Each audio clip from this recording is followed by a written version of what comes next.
Happy Monday. Happy Monday. It's going to be a different kind of show again. I just want to put that out there early. So, happy Monday. Welcome to the 6th episode of season 3 of the Be Your Own Hero show. Yeah, just making sure I got that right. Yeah, 6th episode of season 3. HERO is an acronym. It means helping everyone reaps optimism. I'm just hearing it back to myself. Helping everyone reaps optimism. Helping everyone reaps optimism. And the HERO movement, the HERO ministry movement, is my effort to uplift and inspire the unhoused community through a number of different ways. It has expanded dramatically over the past year, including this show and many other things. So thank you for being here with me, for joining my journey of becoming my own hero, of being my own hero. Shout out to New Thought Media Network for allowing me the space and opportunity to talk about my journey of being my own hero. And I'm here Monday through Friday, 9:45 a.m. Eastern Time. And what is that? That's 8:45 a.m. Central and 7:45 a.m. Mountain. Okay, so that's all I got.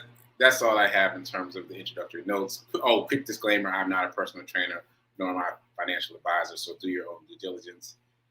And let's get into it. So this is going to be an update. That's what this episode is going to be, an update episode from my last episode, Friday, and then over the weekend, and kind of what's going on with me now. And so the reason I seem a little off is because right up until the show started, I was still trying to decide what I was going to talk about. If I was going to talk about this, if I'm going to talk about that, and am I going to announce that? So I'm just going to go with it. This is going to be a free flow Monday. So if you did not see my episode on Friday, then you missed all the drama. So I started Friday's episode late, and I was out of breath. And I was freezing. I didn't even mention that, but I was freezing. During the episode, I was sitting on my hands to warm my hands up because my fingers were numb from being in the ice. But what happened was I ended up helping a neighbor. I ended up helping a neighbor. I'm going to retell the story because now that it's settled, there are some parts of the story that I think are more significant than others that I left out, and then some other parts that I can skip past. So I'm going to retell the story, and then I'm going to give an update. So that's what we're doing. Let me see if there's anyone in the chat. I need to shout out. Yep, shout out to Gladys. Thanks for that. I appreciate that. Shout out to Nan. I appreciate you being here live. And shout out to everybody who's going to check out the show later. Okay, so here's the story. It snowed in Nashville, and I went running despite the snow because that's the frequency I'm on. I'm on a everyday frequency despite the obstacles because that is the muscle I'm building in my mind. Despite the obstacles, let's move forward. So that's my personal goal. And that's why I've been able to do a run streak for as long as I have. Today is day 224 of me running every day. That's why. And usually I run outside. Again, that's why. More obstacles, it's more difficult. Okay, so I go running in the snow, and I ran a different route that morning, and someone waved. An elderly gentleman waved to me, and I waved back. This is not uncommon, especially, not especially anywhere. It happens often where people wave to me when I'm out running in the morning. They wave, they shout words of encouragement, etc. So I thought that was this. So I waved back, gave a thumbs up, kept it moving. I did hear him. I heard something after that, but I had my headphones on, and I just assumed he's still encouraging me. And I could have responded more quickly, is my point there. But anyway, I ran. I tried to go the route that I wanted to go, but it was too icy, so I doubled back and came back the same way. The man was in the same position, waving and calling out more emphatically this time. And so I'm not going to lie, I was a little unnerved. I wasn't sure what was happening at this point. So just to be in integrity, I didn't respond immediately. I was cautious, let's say that. And so I took my headphones off. And once I took my headphones off, I heard him say something about slipped. And so then I ran across the parking lot. The parking lot, for context, is massive. It's like the parking lot at a stadium or something. It's a really big parking lot. And the facility where he came from is on the other side of the parking lot. He was in the middle. I run over to him. He says that he slipped and fell on the ice, can't get up. He's up on one knee. And I have lifted many elderly people at this point in my life. That's not something I'm unfamiliar with. So I figured easy breezy. I mean, you cross your wrist, reach out, grab their wrist, lean back, pull forward. I figured this will take a couple seconds. That did not work. He came halfway, then went back down. So we tried a number of things. I tried to pull him up a number of different ways. I tried to get under his arm, tried his other arm, put the cane down, use the cane. We just couldn't figure it out. And so ultimately I asked him if he thought he could make it to the tree that was nearby. He said he could. He got to the tree, and what we did is we had him hold the lowest branch of the tree with both hands. And then he pulled while I pulled him up. Right? And that got him upright all the way, but he couldn't put pressure. He couldn't get his feet flat. I guess that's the best way to put it. He couldn't get his feet flat, and he said he had to let go. And I was like, no, hold on. He said, no, I gotta let go. I said, no, hold on. And we ended up falling at that point. So at that point, I was like, all right, I got to get help. And he was laying in the snow, and I made him cover his head with his hat, and I pulled his jacket up over that so that the snow couldn't get to his head. And that's when I asked him where he lived, and he pointed to the facility at the far end of the parking lot, and I ran over there. So I got there, the front desk was dark, the front door was locked, and I started banging on the door in hopes that somebody would respond. But in the meantime, I discovered a phone, like there's a phone box on the front porch. So I grabbed that phone, I dialed 0, I dialed 411, I dialed the number that he had shouted to me when I first started running. I didn't know what that number was, but I dialed it anyway. And there was not no answer, but just no sound. And so ultimately, I ended up dialing 911 just to see if the phone worked or if I needed to do something else. I dialed 911. 911 operator answers immediately and says, "What's your emergency?" And now I pause because I'm thinking about the optics. So I'm thinking about I'm a tall black man in a black hoodie. This man is writhing on the ground. I didn't feel comfortable having the police come because I wasn't sure how they would react. So I thought about it for a second and I hung up on the 911 operator. And then I saw the number that was written on the call box itself. So I called that number. That number went to another building that is part of the same facility. The woman who answered identified herself as a nurse, but also said that she couldn't help. I asked all kinds of questions to find out something that she could do to help the situation. And, her responses were just about I can't. And mostly she was just interested in who I was and me identifying myself and being able to see me. She wanted me to move to the chairs on the front porch so that she could see me. I didn't know what that had to do with anything, but it's important because it made me aware of the chairs, the fact that there were chairs on the porch. So I ultimately hung up on her, not in an angry way, but just in a, okay, this is a dead end, I need to move on kind of way. So I hung up, I took a breath.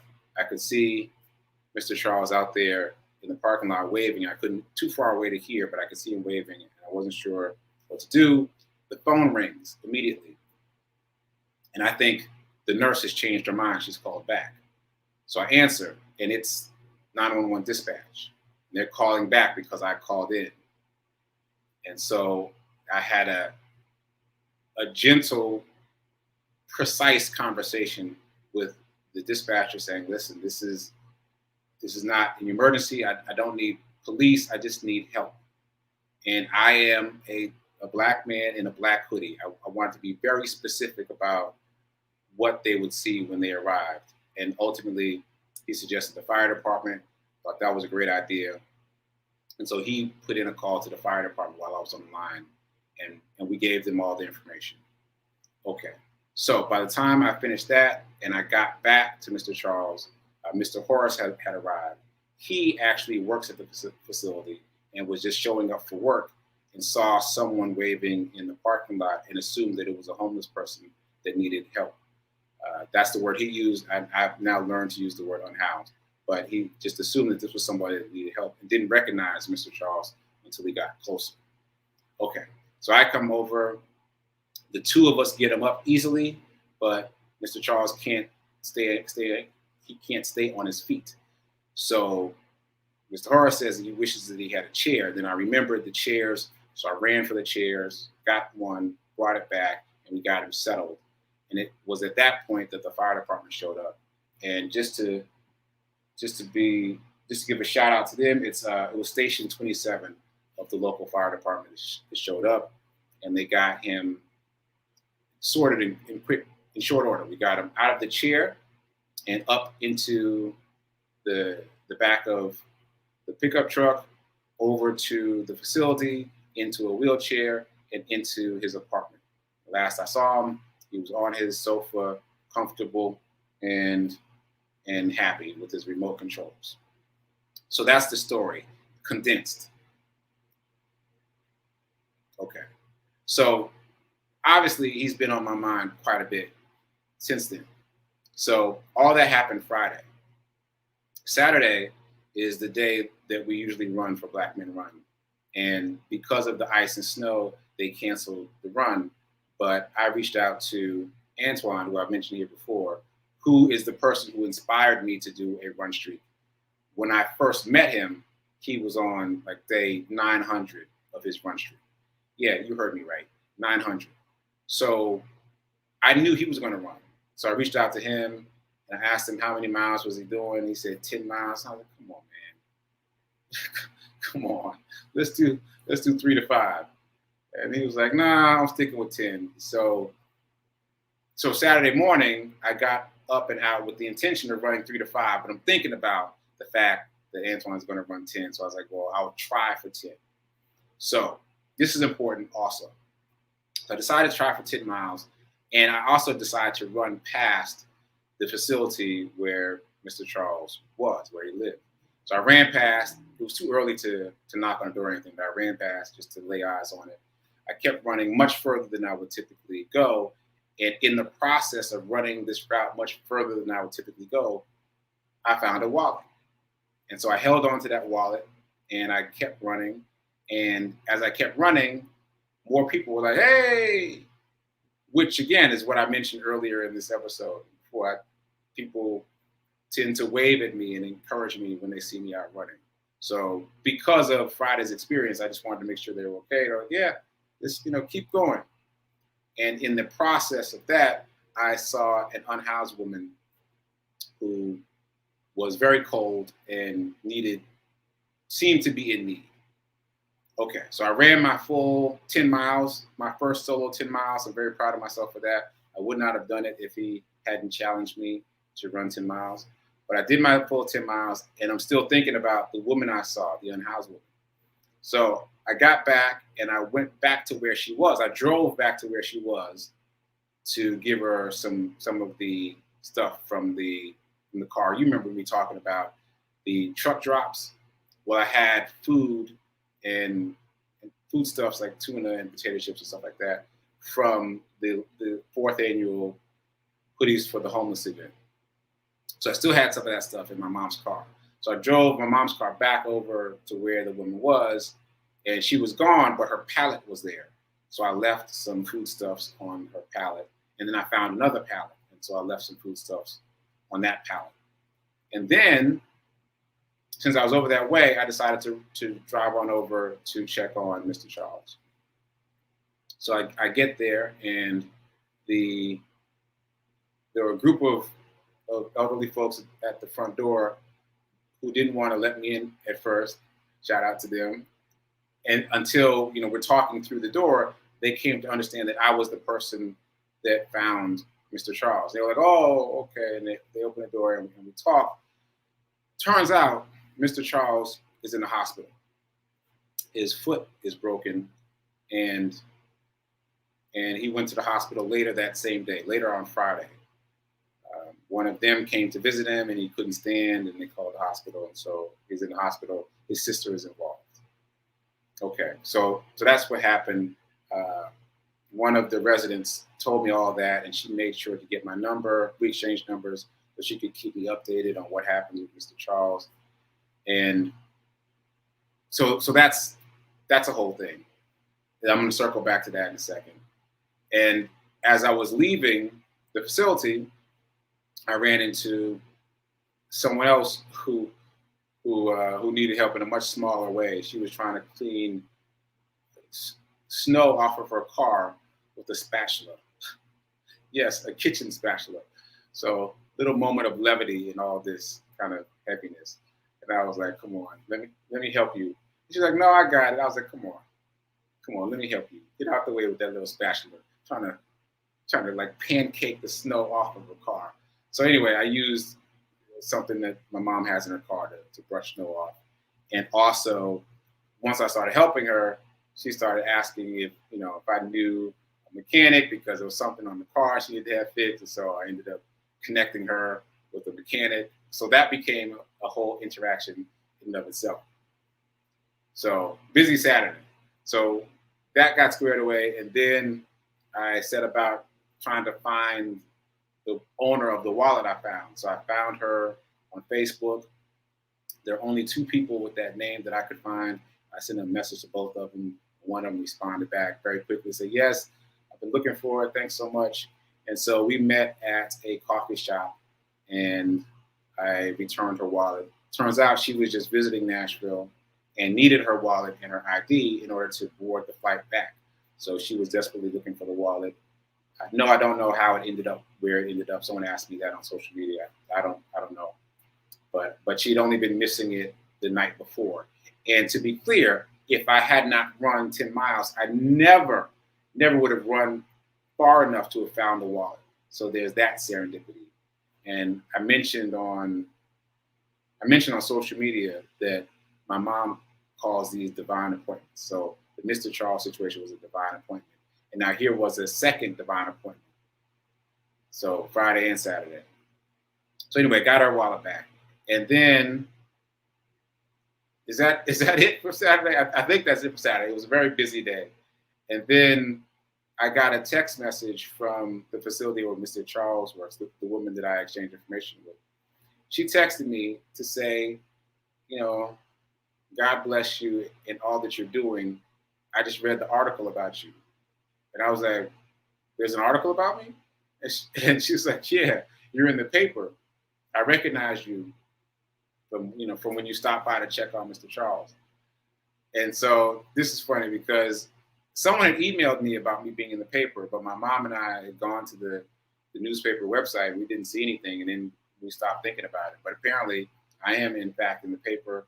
That woman that reached out to me is going to keep a couple copies for me at the facility. So I'm going to stop by at some point today to pick those up and also see if there's any updates with Mr. Charles. Okay. So I feel like I was going fast, but I just kind of wanted to get through all of it. So those are all the things that happened, right? And this is where Spirit is leading me. So I've said that since I stopped running for other people, that my run hasn't felt the same. And I said that I've been invited to do a couple of different charity runs, and I'm trying to figure that out. And I feel like this is it. This is it for me. That this is my next charity run. I am going to dedicate the next portion of my run streak to raising funds for Mr. Charles, because when the fire department first showed up, he tried to wave them off because he didn't want the expense. Now, to be clear, they did not charge anything, but because he thought they might have charged something, he wanted to wave them off. So I think, finances may be a concern now that he's in the hospital. And I told the longer story, or the more detailed story, about our efforts to get him sorted, because I can't be 100% sure that my efforts to help him didn't also cause more harm than good. I just can't know. So I feel in some way responsible. So that said, I'm dedicating this next portion of my run streak to raising money for Mr. Charles. I will probably use the same platform that I used before. I'll set it up soon and let you guys know. But if any of you are interested in helping me help him, I greatly appreciate it. And again, I appear to be connected with the people at that facility. And so there'll be more updates forthcoming. And I'll keep you posted. Maybe we can send some cards or something. I don't know, but I just feel I feel activated to do something in this space, something more in this space.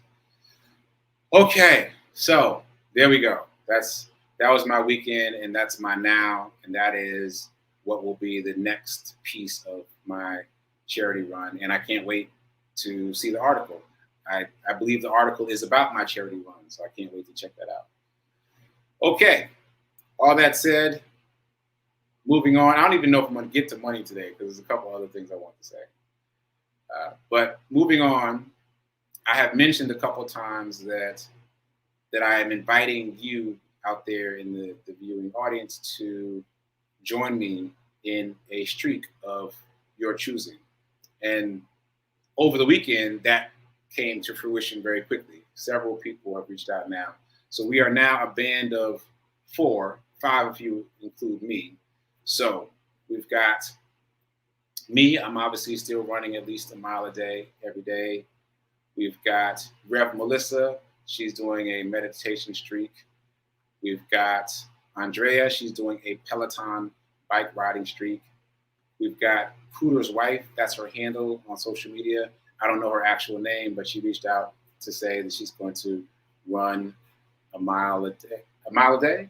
No, she's going to run daily. She's going to run daily. And then we've got Carolyn in North Carolina. She's going to walk 10 minutes every day. So I invite you to join in if you feel so moved. So just to clarify what we're doing, the idea is to choose a very small thing that you want to do consistently for the next 30 days. Actually, maybe not the next 30 days, because people are starting at different times. So just for now, think about what it is you want to commit to. And obviously, from the list I just gave you, we've got quite a range of things. It could be anything. It could be as small as drinking a glass of water. It's important to keep it small, because at the end of the day, if you forget and you remember at the end of the day, it ought to be something that you can knock out easily. It ought to be very manageable in your mind. So whatever your initial thought was, downsize it and keep it very small. You should be focused on the 30 consecutive days as opposed to the size of whatever it is. Keep it small, keep it manageable. And be accountable. Send me a text message. There's my alarm. Send me a text message, email, selfie. Just let me know that you did it. Send me some kind of mission accomplished message. Just as a sense of accountability to you, to help you move forward. And if you choose, post something on social media about your streak, because I guarantee you in the early days, you'll get a lot of support on your streak from social media. I use that myself at the beginning of my streak. So all call. Anybody interested in joining now 5 of us doing a streak, please do. It's the beginning of the year, new you, new goals. I want you to choose something very small, commit to it for 30 days, and join us. Okay. So, did I cover everything?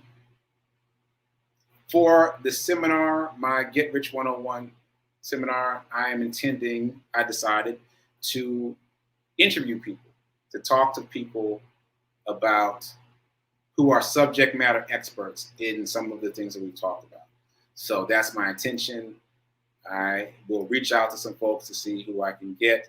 I'm still targeting January 22nd as the first one. And now I'm thinking of it as a series of talks where I talk to people who have a little more information to impart than I do. I hope I've been helpful in talking about my journey of financial abundance, but also let's bring in some big guns. Let's get some real info. Let's really build out the knowledge base. Okay, so I think that's everything.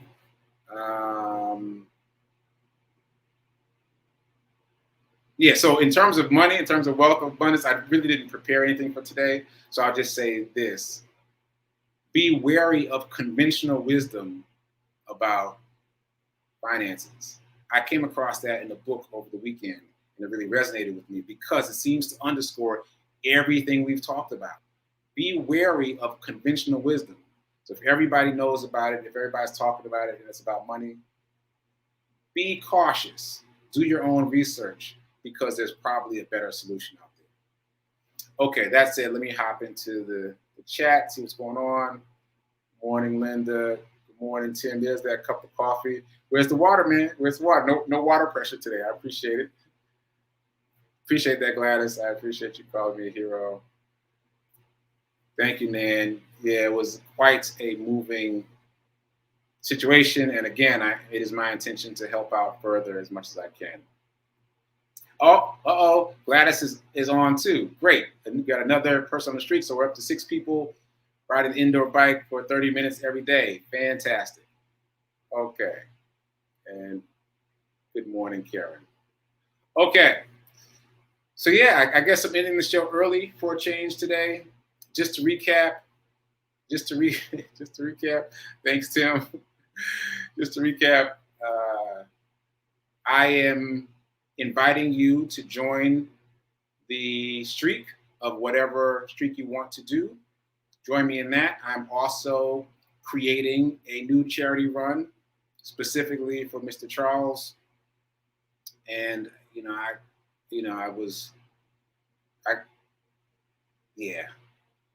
it just shocked me to know that he was really injured and in the hospital. So I'm going to dedicate the run streak to him. And for those of you who've asked about the nurse, I mean, prayers up for the nurse. We don't know what she's going through. And also, the word is out there. The word is out. I've told this story on this show and on social media, and so we will believe that whatever needs to happen within the organization, within the facility, will happen.